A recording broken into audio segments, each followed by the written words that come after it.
Ahoy, mateys! On here with another piratical adventure, and I played a thing Alone in the Dark 2. Last episode, both Carnby and Grace Saunders both got thrown into the ship. Carnby is all chained up in irons, and now Grace has to find the key to free him. That means we do have another Grace sequence. This one is longer than the other one, and still fairly fiddly, so I still kind of hate it, but generally speaking it's not quite as fiddly, so if we made it through that one, we can make it through this one. I should also point out that we have a teddy bear. I'm not sure exactly how we acquired that, maybe we started with it and I never noticed, but we are going to need it, so it's good to keep that in mind. So, first thing we're going to need to do, since we're not going to be able to get through this full-size door over here, there is this convenient child-size opening here with only a plank covering it, and we should be able to move that. That board is heavy. I must move it. That's the spirit, Grace.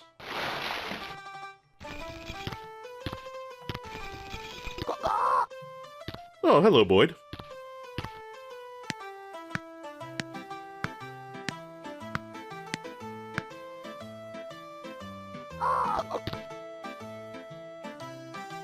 Oh, hey, a bag of seeds. Just what every Boyd needs.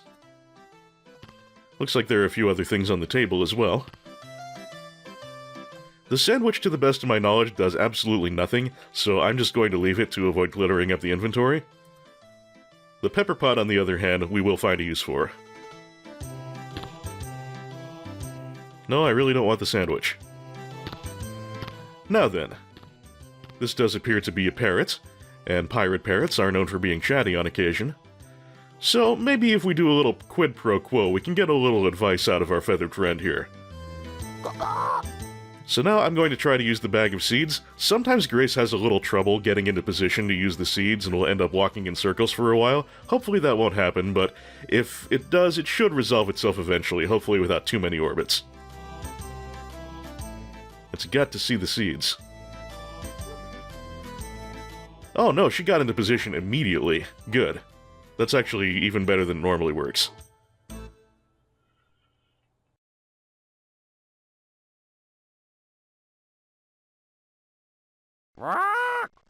If it is the staff you're looking for, it has been hidden. What a bore! In the cabin of the one-eyed man? That's where you should seek it, if you can. If you please, do not sneeze. If you please do not sneeze sounds like a really, really random, rhyme there for no particularly good reason. It is actually a hint, but it's a very obtuse one. Alone in the Dark 2 has no shortage of those. Now, as soon as I step out of this room, we're going to have to do a little hide and seek, so I'm going to go ahead and drop a save.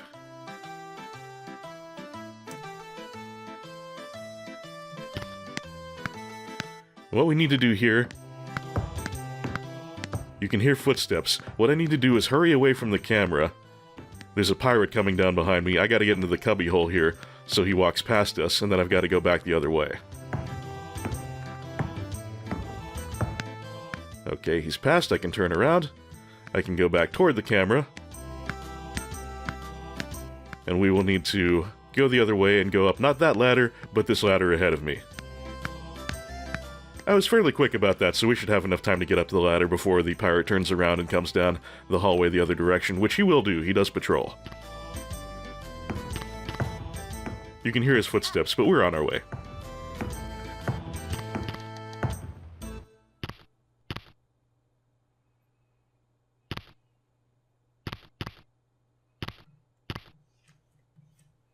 Now, I've got to go up this next ladder, but once I do that, possibly the fiddliest part of the entire Grace 2.0 segment ends up happening. It can go wrong for really no apparent reason sometimes. So I'm going to go ahead and update the Grace 2 save, since the part downstairs went fine, and we'll hope this goes off without too much of a hitch.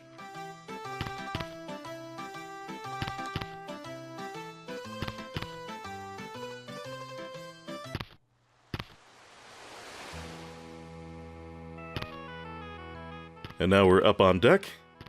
Gary Owen is playing again, and we see some of our piratical friends.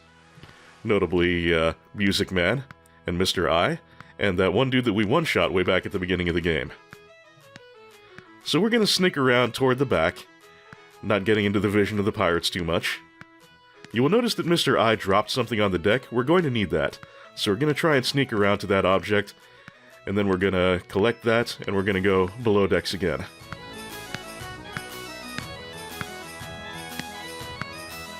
So I'm going to quickly yoink what Mr. I dropped, which is a tinderbox. And now hopefully before anyone notices me, I'm going to head to that hatch there and drop down.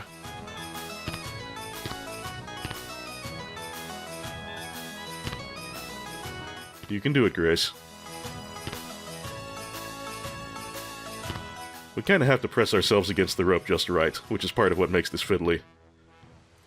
Oh, come on, Grace. Don't get caught. Don't get caught because you won't go down the damn rope. There we go. One of the things that can make that part really kind of touch and go is that you would think Mr. I would be the bigger threat, but Music Man, it seems, can notice you for no particularly good reason. Alright, that's enough Gary Owen. We're back inside the ship again. And outside of the room is a pirate who we're going to have to find a way to get out of here. And that means doing some Home Alone. So let us collect some Home Alone supplies. First of all, a small chest, which has a toy cannon in it.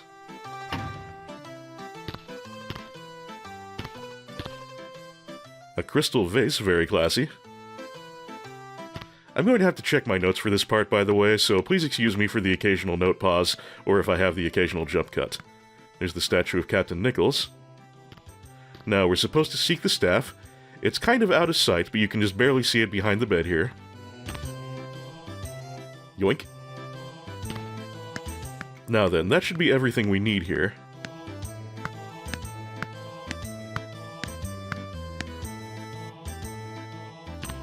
What we're gonna do is we are going to get the pirate's attention out there, and then we are going to shoot him with pepper from the cannon. Yes, indeed. The only real hint you have for that is, if you please do not sneeze.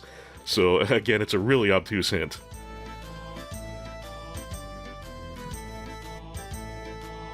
So let's go ahead and put the cannon in place.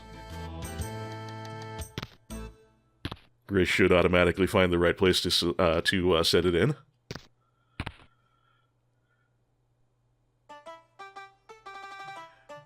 Now we're going to throw the vase. That gets the pirate's attention, so now we're quickly going to use the pepper pot to load up the cannon.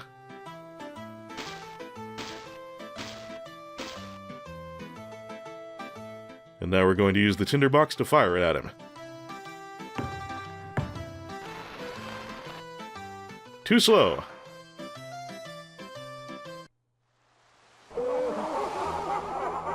So once again, we've gotten Carnby doomed, and we've gotten Grace doomed to suffer the years of all of these immortal pirates all at once, and presumably age like the guy at the end of Indiana Jones and the Last Crusade.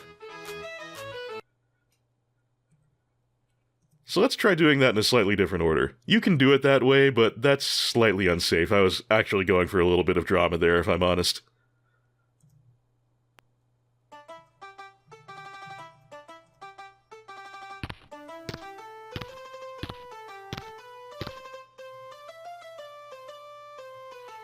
Okay. This time we're going to load the pepper into the cannon before we throw the vase. Really the more sensible thing to do.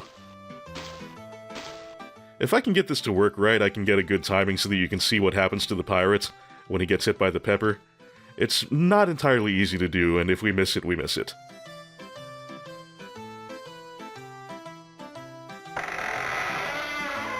One, 2, 3, and tinderbox. Come on in, dude. Nope.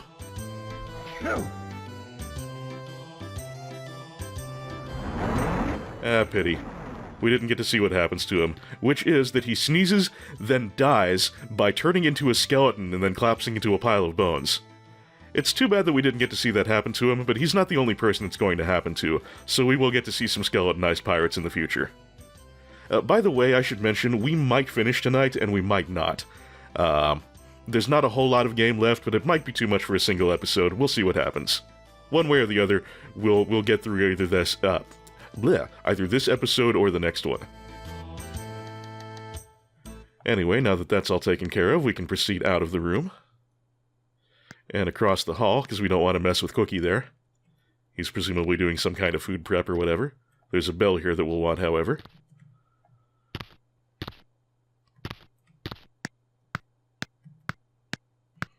On the table we have a chicken foot. I'm not sure why we would want that, and it seems a little bit gross to be carrying around, but it is an adventure game. An action-adventure, I suppose, so we do want to collect everything that's not nailed down. And now that we have a nice shiny new bell, perhaps we can activate this dumbwaiter.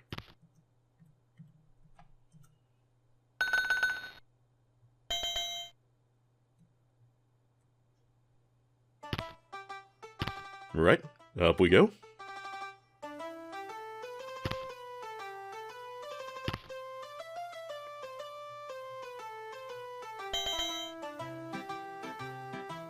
And just like that, we're out of the ship and back into the house.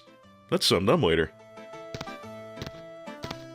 There's a key right here on the floor, in a very obvious place for us to connect, or collect, I should say. So we'll go ahead and use that right away and open the cabinet here. And we're gonna get ourselves some more Home Alone supplies. An ice box, which, judging by the polygon model, doesn't actually appear to be full of ice, but I assure you it is. Also, a pot of molasses.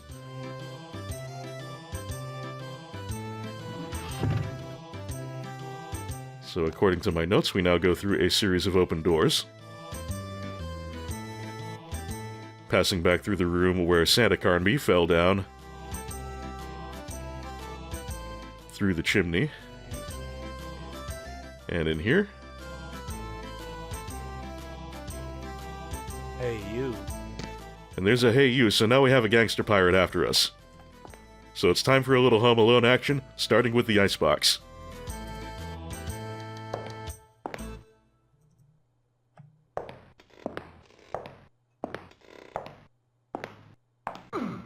Down he goes.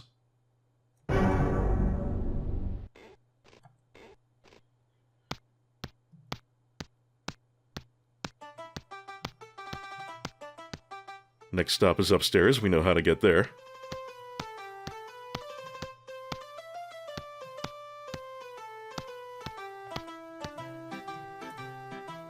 You'll notice I already made some of these saves. There was an error in the last recording session and I had to redo. It happens.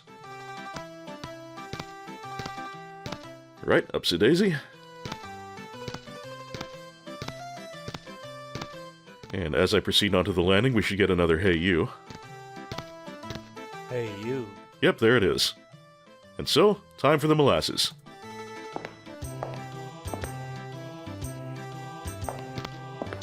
Hey, Mr. Pirate Gangster. What's the matter, buddy? Got your foot stuck? You're not the first it's happened to, and you won't be the last.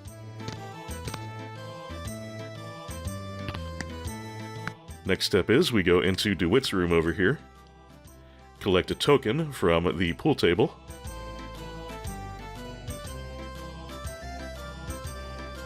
why that's there I couldn't tell you, but it is, and we need it.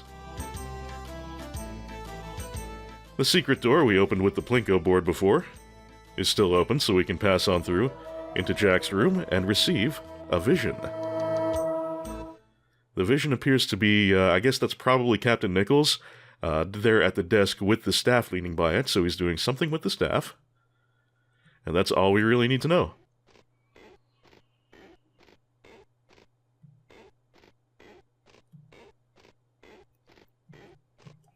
Go to the desk, use the captain's staff, and we get the key to the irons.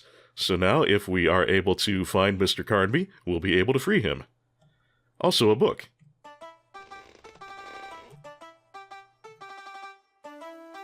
I overcame voodoo, an unpublished chapter of manuscript found in a bottle.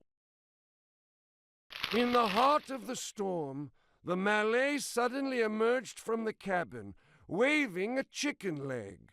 The possessed one would have given his soul for chalk. Captain Pregg's orders rang out about the howling of the tempest. Do as he says. A monstrous wave had taken Giovanno, the cabin boy. Another terrifying wall of water loomed to starboard, demanding its due. The Malay grabbed the chalk as if it were a diamond-studded crown. Upon the deck he drew a strange pattern. Well, how about that? A little cameo appearance by Captain Ezekiel Pregst and his crew. Papa Legba, screamed the demented savage, waving his chicken leg. The effect was prodigious. The wave stopped where it was, twixt heaven and hell. He then searched inside the leather pouch that he had hanging round his neck, and took out a piece of mirror. He placed it in the center of the altar that stood beneath the mizzenmast, and on which he had drawn a vive. Drawing from his red belt the strange staff which he always carried, the Malay shook it at the wave and chanted. I confess I have absolutely no idea what a vive is. However, this is a book about overcoming voodoo, and the Malay apparently had some success stopping a wave with his chicken leg. Hey, we acquired a chicken foot recently. That could be worth keeping in mind. The giant wave sank gently into the ocean. Voodoo! Voodoo! Yelled our savior, as Giovanno's body struck the vessel's hull. I can bring him back. The Malay looked over at Prext, who answered, No, the fool could not even read. Well, you may recall that, especially in his guise as Elijah Pickford, Captain Pregst was a pretty learned man, and apparently he doesn't have too much respect for the uneducated. Not always the greatest boss, those pirate captains. Alright, well, that's a little bit of a hint for us.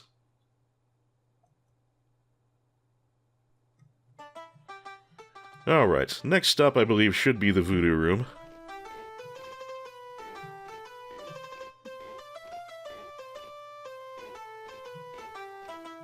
If I can remember how to get back there.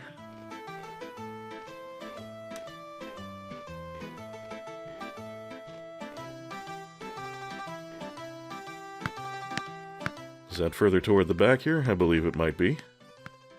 Yes, very good. Let's go ahead and update a save.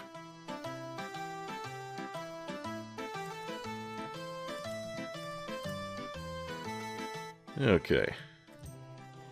So now we need to go to the back room of the voodoo room, where you remember, possibly from past episodes, there's a suspicious staff-shaped depression in the floor. How do I get to that back room? I gotta find it again.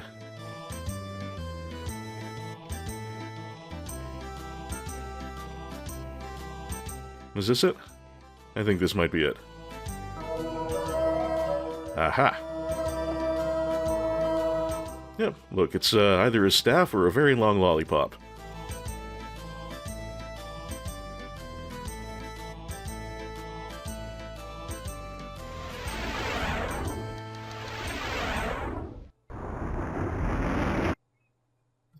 A little Disney magic, a little teleportation, and now we have a Loa staff. Now what could that be good for? Alright. So I believe our next step is to go through the door that we opened with the poisoned wine. Which is right over this way.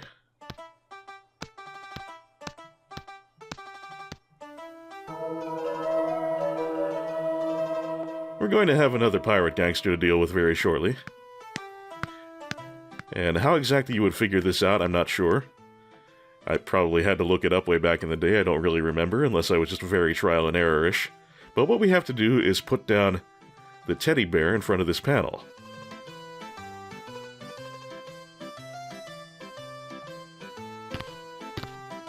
Did we actually do it? I don't think we did it.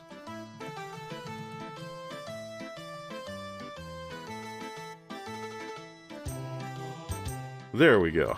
I think that's it sitting on the ground there. That should be fine.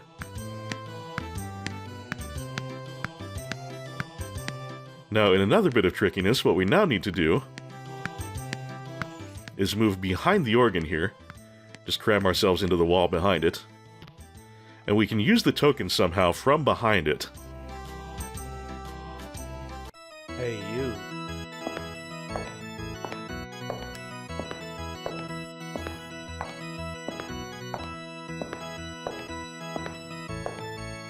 Our friend passes by, goes to check out the teddy bear.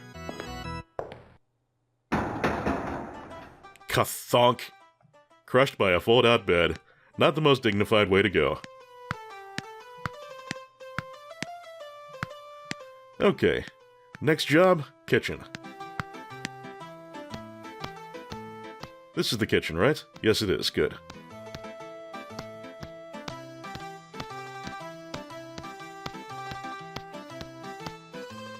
Well, now that we're in the kitchen, we don't really seem to have a whole lot of options, but we do have another dumbwaiter.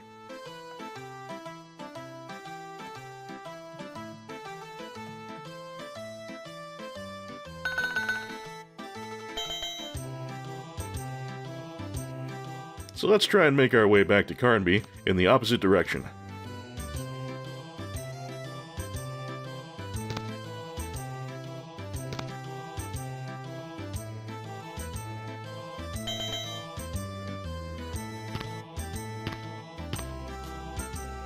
And wrecked by the cookies. However, you can see on the floor by Carnby is the key to the irons. Grace apparently was able to throw it to him. So by manipulating his right hand a little bit, we're able to pick it up. And then we can use it. Fortunately, Carnby's quite dexterous.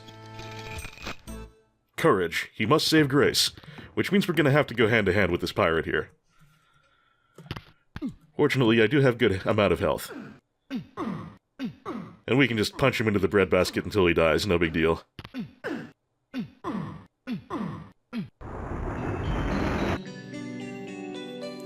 Remember when I said we'd have opportunities to see other pirates get skeletonized? Well, there you go.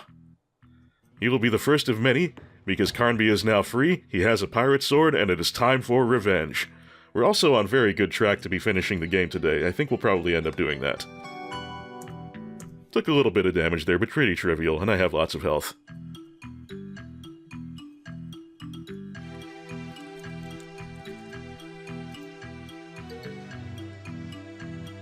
I don't remember my way through the game, what remains of it, super well. I'm going to be kind of blundering my way through, but it's not terribly complicated, so that really won't pose that much of a problem.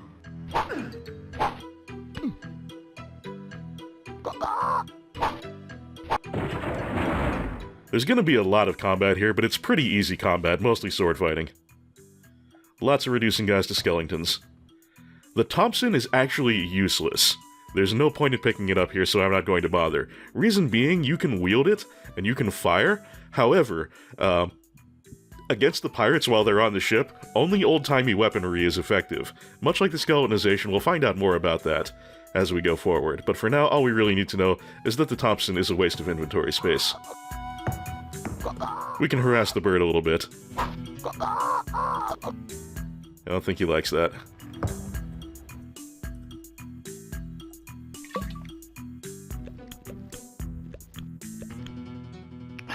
$97. Almost cracked the triple digits.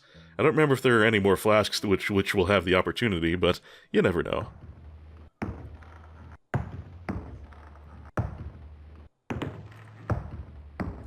Oh, hi, guy. Or morning, sir, if you prefer.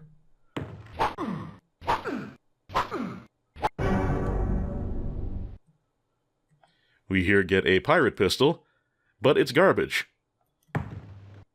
More importantly, a short fuse, which Carnby is feeling right now.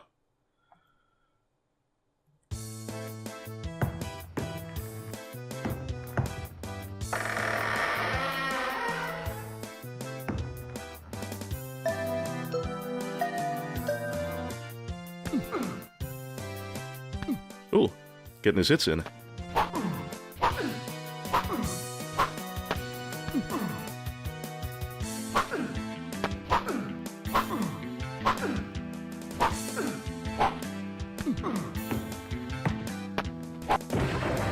Oh, we activated the other guy, but fortunately we killed the guy before him just in time.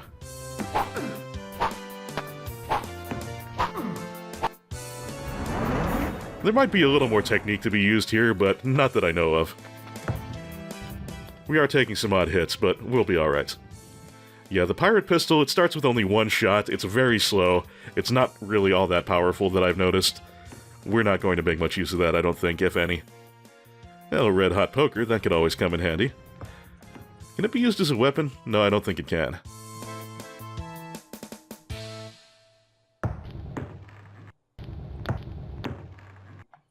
Pliers could come in handy.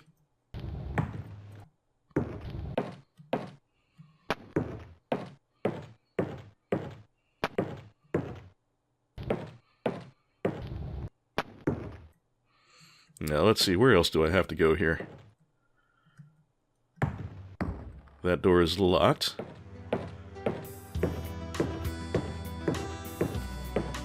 Nowhere to go down there. I don't think we want to go up just yet.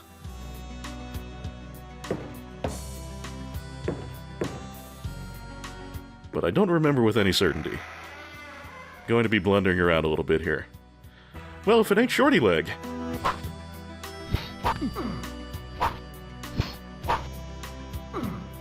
He still has his gun leg.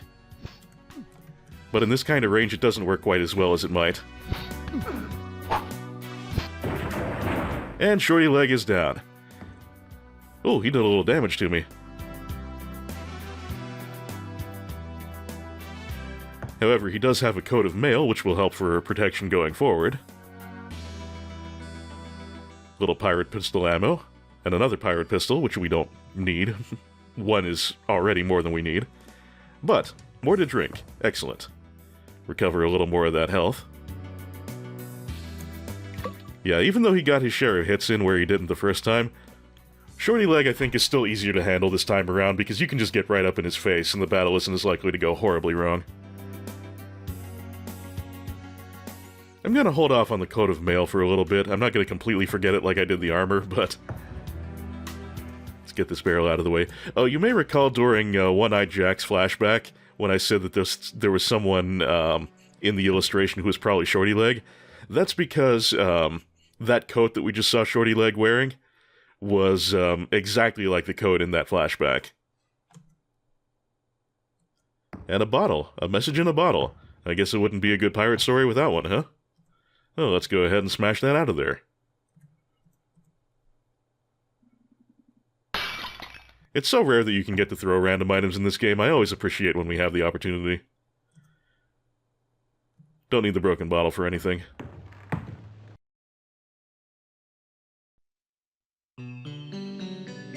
Immortality. Extracts from the Book of Marvels. Imprimatur, 1783, Anno Domini. Now, we must consider the immortals and distinguish between those who know bliss and those who are damned. Pacts with the demon do not guarantee everlasting life in this world, for the lowly henchman of Satan, or any other name you may give him, mere invocation or combat is enough. This is the same guy who read I Overcame Voodoo, and I kinda like his voice. He's so stuffy. But remember this. There is a time of remission after the first death, which rips away earthly appearances, and the second death, which is true and final death, and which leads the damned soul to hell. This time we call the latent period, is when the cursed one is sent to the time of his damnation and becomes vulnerable once more. So this explains a little bit. The latent period That's what happens when we kill these people like Shorty Leg and these other pirates. When we killed them the first time, they weren't actually dead, because their immortality prevents that. They're sent back to the time of their damnation, that is to say, here on the ship where they sign the Immortality Pact, and they become vulnerable once more to the true and final death, which is where you truly kill them during the latent period, and they become skeletons. A weapon forged during the pact is enough to send them back to the void. For wizards, it is not so easy. The pact must be eradicated by destruction and conjuring, whatever the price. That is what the virtuous must pay to remove the curse of an eternal life devoted to sin. And there's another bit that we need to know. A weapon forged during the pact. So that is why only old-timey weapons work here, and if you try to use the Thompson, it will do no damage at all.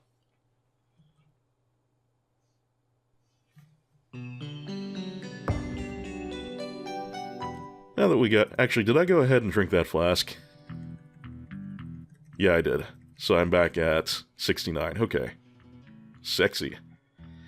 Anyway, we've got 2 coats of mail. I guess I'll go ahead and wear one, but I'm going to save first just to be on the safe side.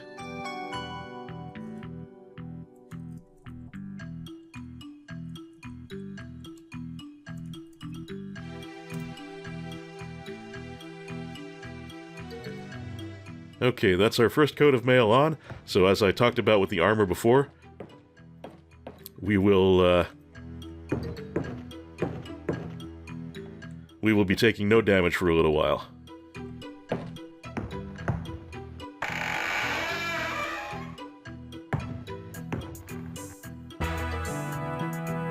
Who do we have in here? Oh, it's Black Hat. Well, a shootout could be fun, but once again, just getting up in his face with the pirate sword is probably going to be the most effective thing we can do here.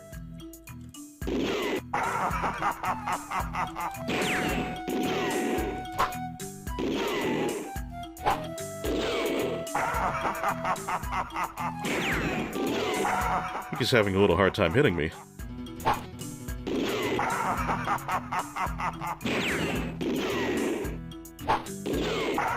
Oh man, I'm already through a mail coat. That's no good. But he is down. A very laughy fellow, isn't he? Oh well, at least we get more health.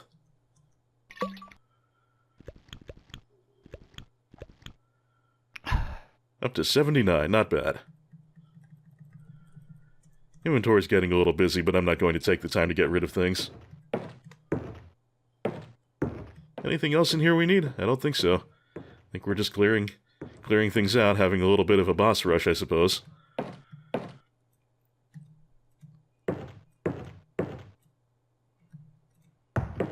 Now, do I? Oh, hey. Well, you're easy. And I think this door is now open that wasn't before. No.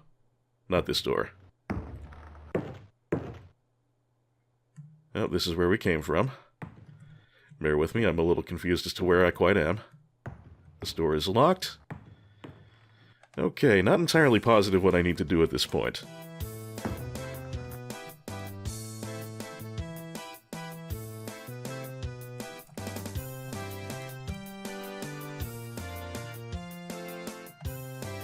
I do think a door just got opened. Where do I need to be? This is where... I'm just going to retrace my steps here, folks. That's where Black Hat was. This is where Shorty Leg was having him a little nip.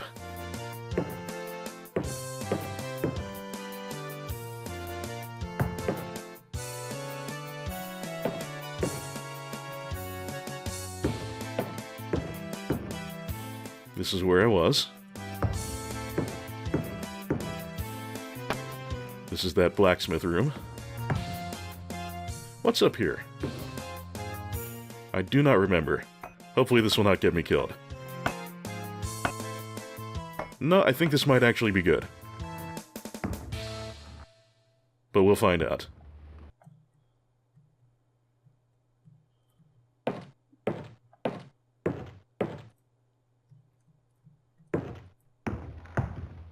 Okay, that's one place I can go, at least. What have we got in here? Oh, we've got sleepy pirates. Well, we'll leave them alone for now. That conspicuous circle on the floor is there for a reason.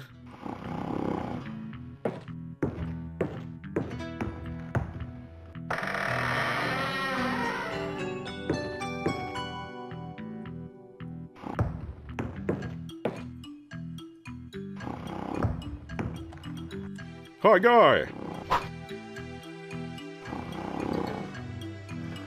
I said, hi, guy.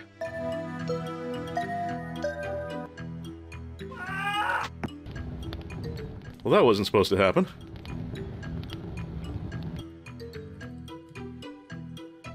Hopefully that doesn't cause me too much trouble. In all likelihood, I just have to climb back up and fight that guy again.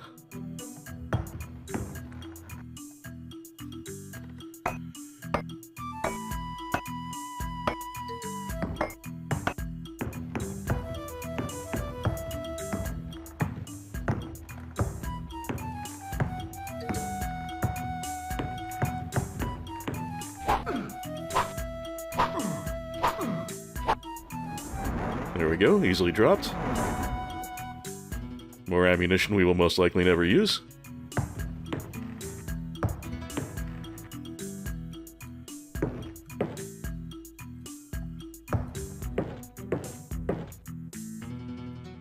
Interesting, we've got a cannon room. That's eventually going to be important, but it's not important to us quite yet.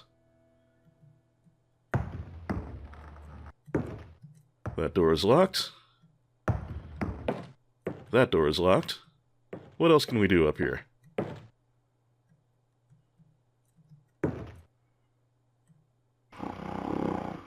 There's someone I am missing.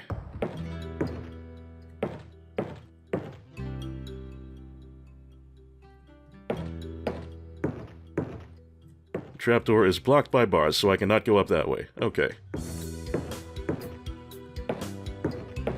Also blocked. So there's somewhere I'm missing. I know what I need to get, I'm just not exactly sure where it is right now. Okay, that's Sleepy Pirate Room.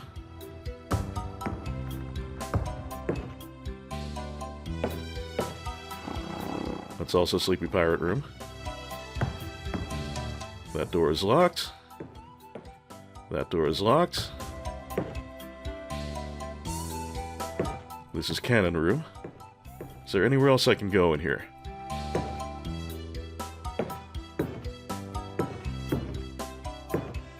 That's a negative.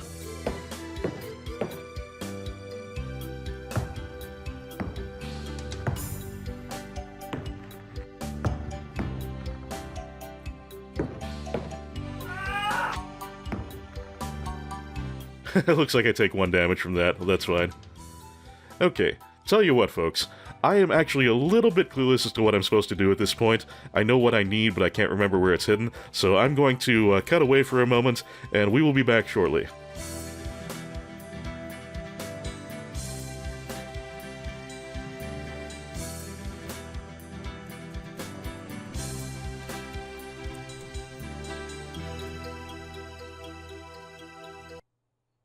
Okay, I think I got it. What I need to do is go back to the blacksmith room, and there's a key in there that I didn't collect. That's not it. Okay, job number 1, find my way back to the blacksmith room. That's Black Hat, I think. That's Shorty Legs' room.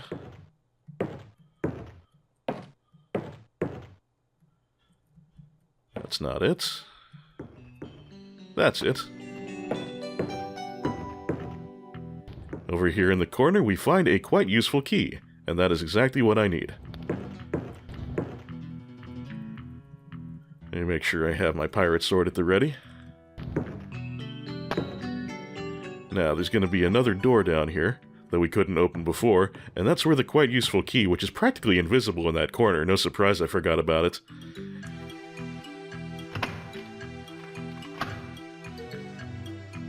Okay, door open. Once again, we want to make sure we have our sword at the ready.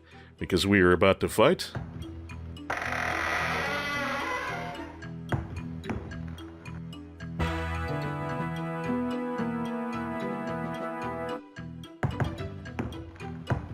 Frederick DeWitt, who now looks like quite the powdered rascal, and is capable of blocking, but a lot of the times just doesn't.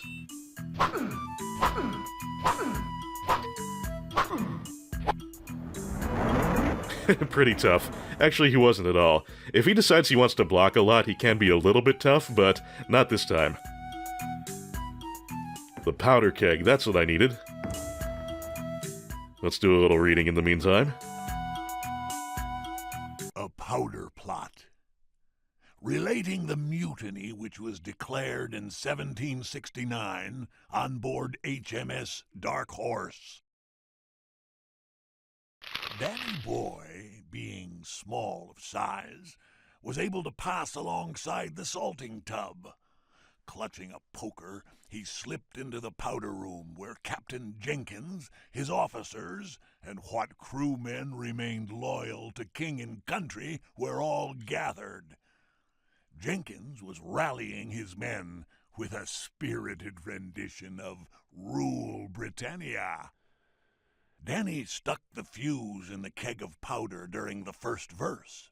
He let out the string. No sooner had he lit the end of the fuse with a piece of incandescent metal when the ship was buffeted by a large wave. A poorly stowed barrel slid from its mooring and blocked the way out.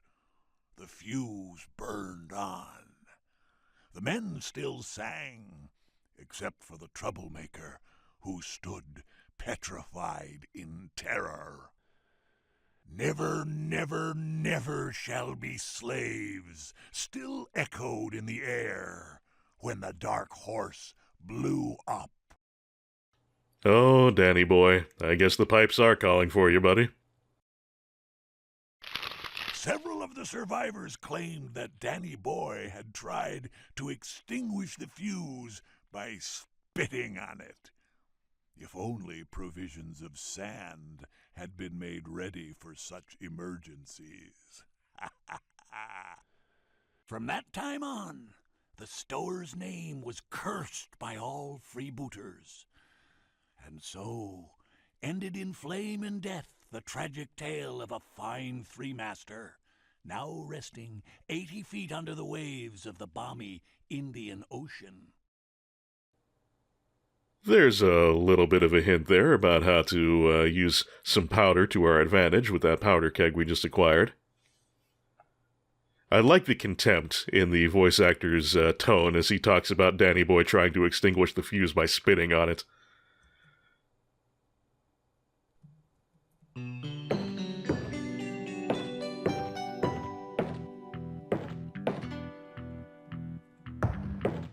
Now we can go upstairs. The powder keg is what I was looking for.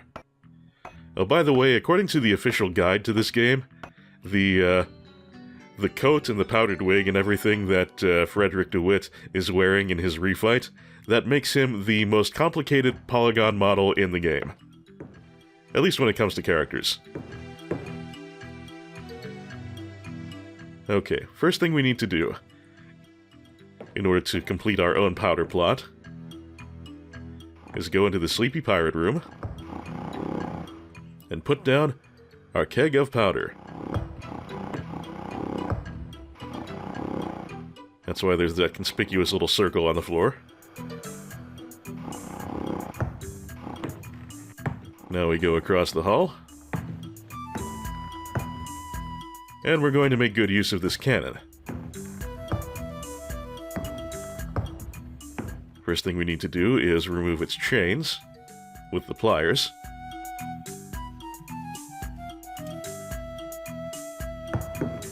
The cannon's for me. That's the spirit, Carnby.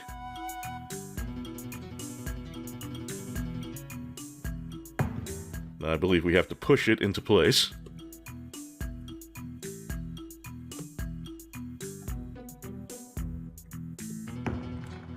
And I believe we have to push it into place.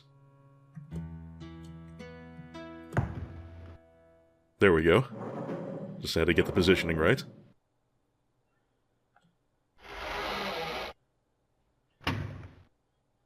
Okay, now we add a fuse.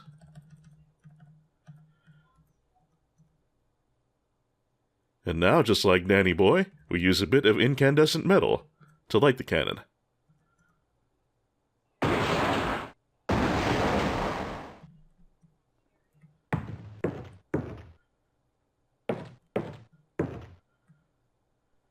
Now that we have blown up all the sleeping pirates, there should be something in here for us. A pouch of gold coins.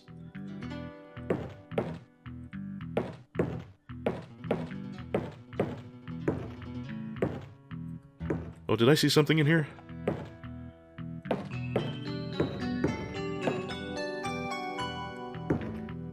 Thought I might have spotted an item, but I think it was just my eyes playing tricks on me.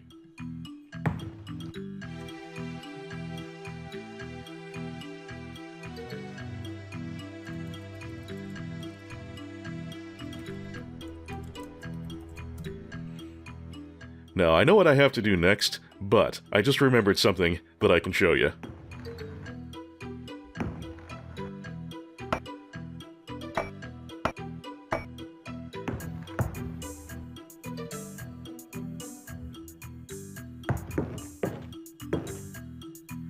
And that's, here where we fought Frederick DeWitt is the powder magazine. So, let's do a stupid death.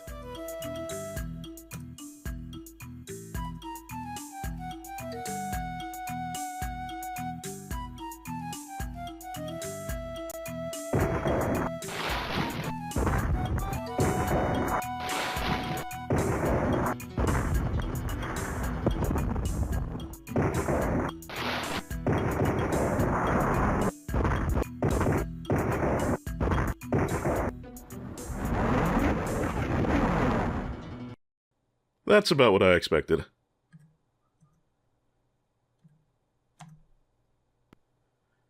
Alright. Back to more serious business. Now, you may recall we saw a cookie in this hallway earlier. Doesn't seem to be kicking around right now, but the cookies, we're told, are two sushi experts fascinated by gold.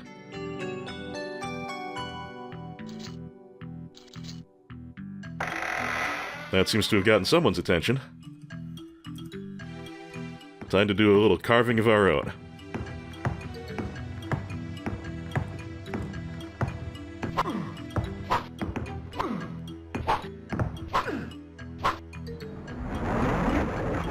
There's one of the little fellas down.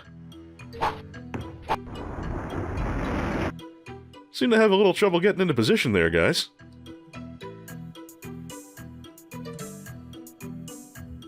That went well, so we'll continue with that.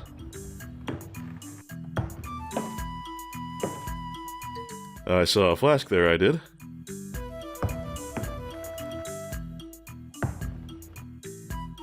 And what'll that bring us up to? 85, not bad, not bad. Well, those were the cookies, and we're now in what appears to be a food preparation type of area. A kitchen, if you will. So I guess who's not going to be far behind? Yep, Tom Flaherty himself. And he's still got his blowpipe. But he doesn't have a whole lot of room to play with it now, does he?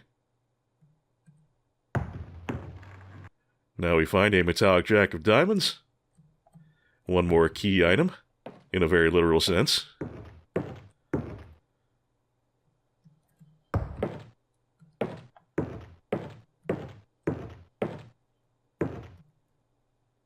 Whoop, I've gone the wrong way.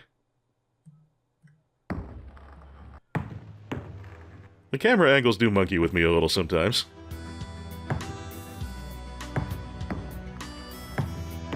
I believe the jack is what we use here.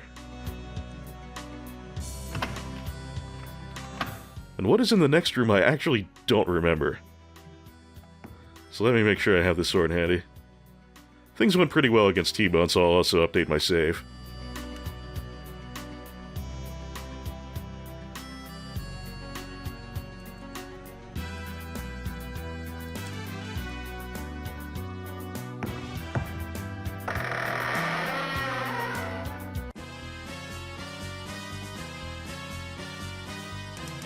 Oh, damn it, it's Liz.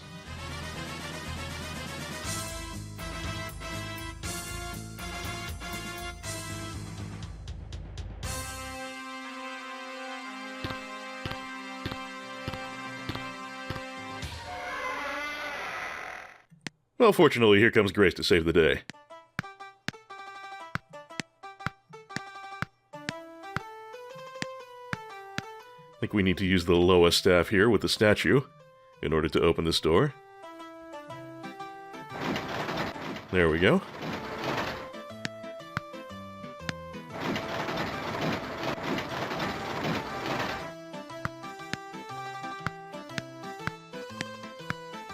There's Elizabeth, but I don't think she's noticed us quite yet. Well, that means we get a chance to play chicken.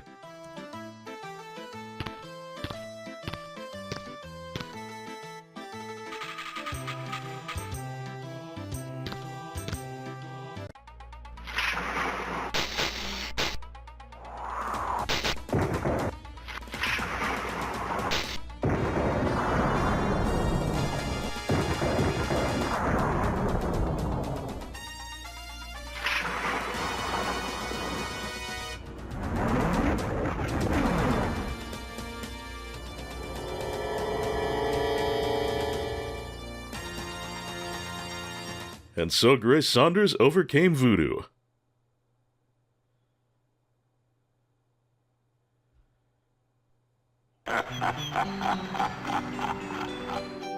And now this giant muscular fucker with the powdered wig shows up.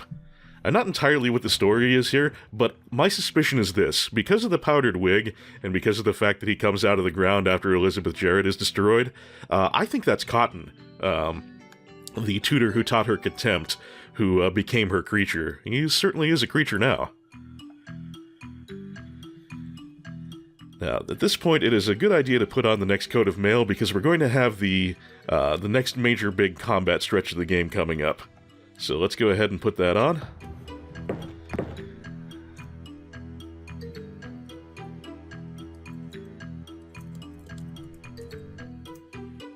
And then we're going to run toward the screen to the other ladder, and we're going to head on up. Fighting Cotton, by the way, is useless. He can't be defeated. You just want to run the hell away.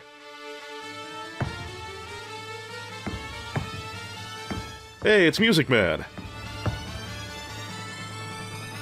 This time we have no Mortality Pact to rip up, so we're just going to stab the shit out of him.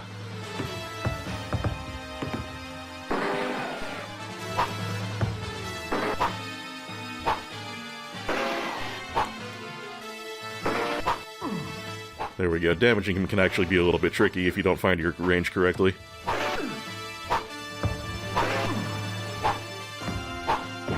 There we go. Music Man down. We get to claim his hook yet again. Bubble Blade just stole the sword. That's Captain Dixon's sword, who we've been told is the only thing that can defeat One-Eyed Jack. It was stuck in the deck, but Bubble Blade has it now, so the only thing we can immediately do is take care of some Look Boys.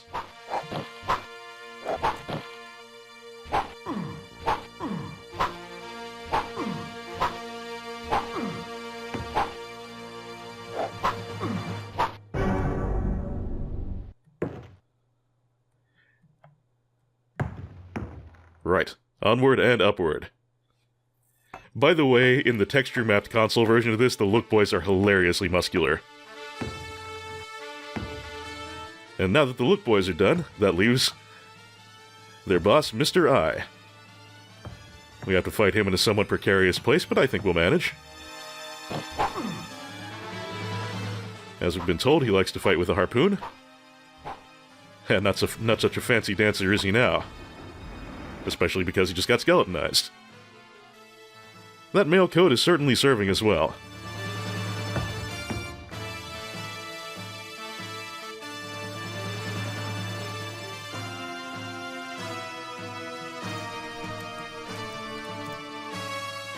Okay, time to do something cool and swashbuckling. Thank you, Music Man.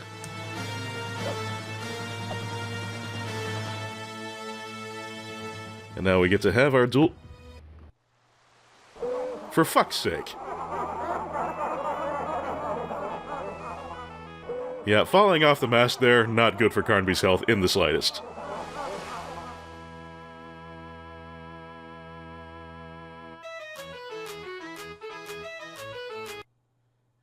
I don't know how Music Man is playing there, considering I definitely murdered him for good. But never mind. Let's try that again, and this time let's try not to fall off the mast. Or whatever you call that crosspiece.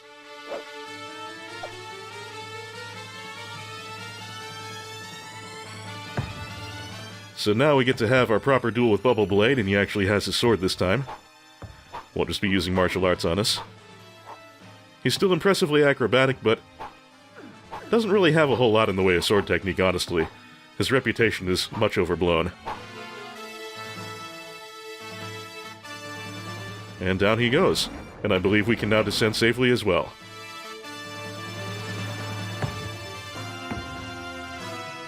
Job number 1 is to acquire the Captain's sword. Captain Nichols' sword, excellent.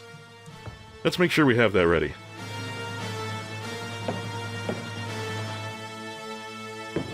We must free Grace from her chains, which we can do using the pliers. I believe. I hope I'm correct on that.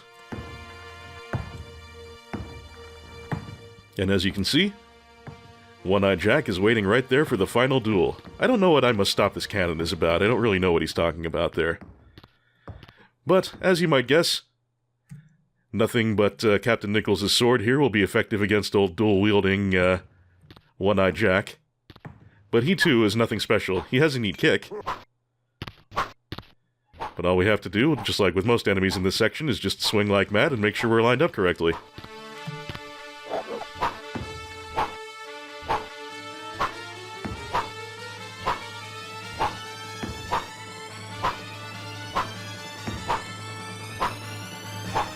Not the most epic of final duels, but at least it's easy. And at this point in my life, I'm perfectly happy with that.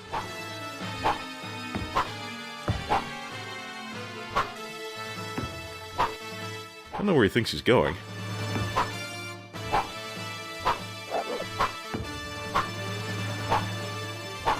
And he is tanky. And despite bleeding all over the place, he's actually not done yet.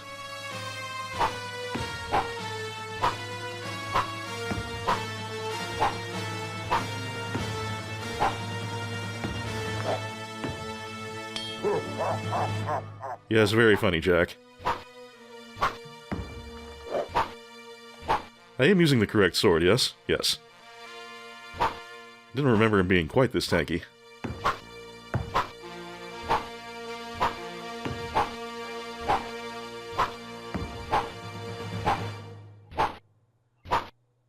Is he truly done?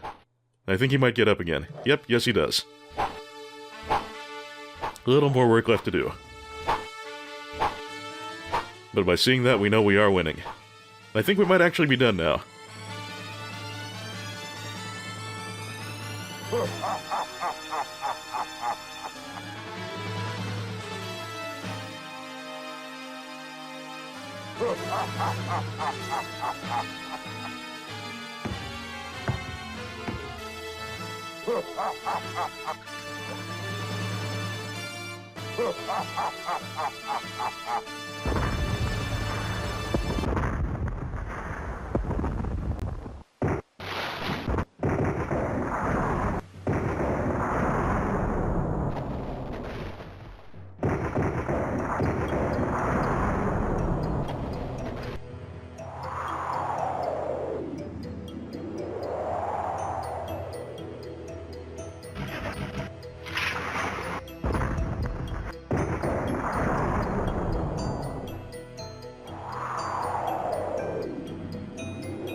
And so, once you defeat One-Eyed Jack once and for all, the game takes over into autopilot, and that takes you straight up to the ending.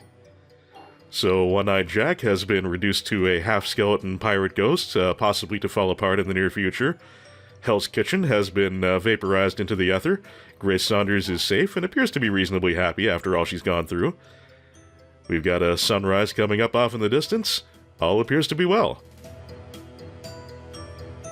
The second of the ridiculous FMVs takes place during the ending, from the console versions. I am definitely going to be doing an omake as long as I can get everything working technically with the FMVs from the console versions. They are silly and very much worth seeing. But as for this version of Alone in the Dark 2, it's pretty much over. Not a whole hell of a lot of an ending, but I guess it wraps everything up reasonably well. Alone in the Dark 2. Yeah, as I mentioned, I don't think it's a terribly successful sequel. It pretty much completely abandons the horror mood of the original game, certainly abandons all the Lovecraftian stuff, goes for more of a rollicking adventure sort of tone. And what it does, I think it does okay. There's way too much combat, and the combat isn't very good, so that definitely reduces its effectiveness as a game overall, but I think the story in and of itself is compelling. I love the Rogues Gallery, and the fact that you get to see them twice, once in their gangster form and once in their old-timey pirate form. So, yeah, there's a lot to dislike about Alone in the Dark 2, if I'm honest, but I think there is a fair amount to like about it too, also including the soundtrack, which I'm very fond of. Lots of sea shanty-type music and a little bit of the traditional Irish stuff. But all in all, I suppose that's about all I've got to say about it. As ever, friends, I thank you very much for watching. I've got the next series lined up, but I may do something small in between, as I sometimes do. We'll see what happens. I am going to keep Alone 3 on the list, but I do need a substantial break from Alone in the Darking, so that one probably won't come up for a while. There will be an omake coming soon, and then I will see you for whatever the next game I end up tackling ends up being, I hope. Do take care, everybody. I very much appreciate you coming on these journeys with me. I hope life treats you kindly till next time, and until then, that's game, Hendrix.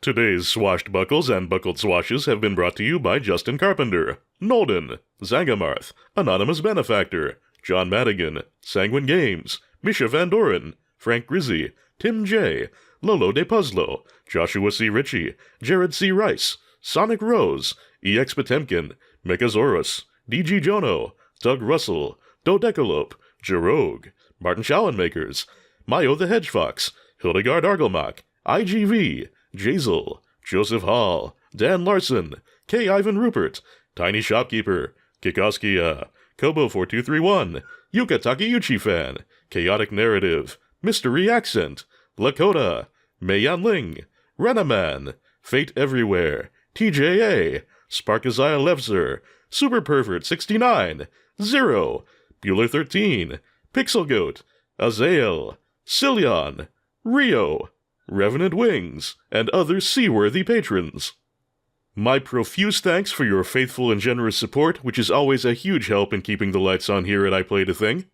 Everyone on the subscriber roll and in the comments, and everyone watching, thank you as always for joining me. Hang in there, everybody, stay safe, all the best to your nearest, and I'll see you next game. Hello out there, thank you very much for watching. I hope you've had a good time, and I've been glad to have you. If you enjoyed this video, new subscribers always brighten my day, and if you really dig my stuff and would like to support me on Patreon, I shall be very grateful indeed. You're also invited to go with the stream every Friday at twitch.tv/unplayedathing. Thank you again, and have a good one.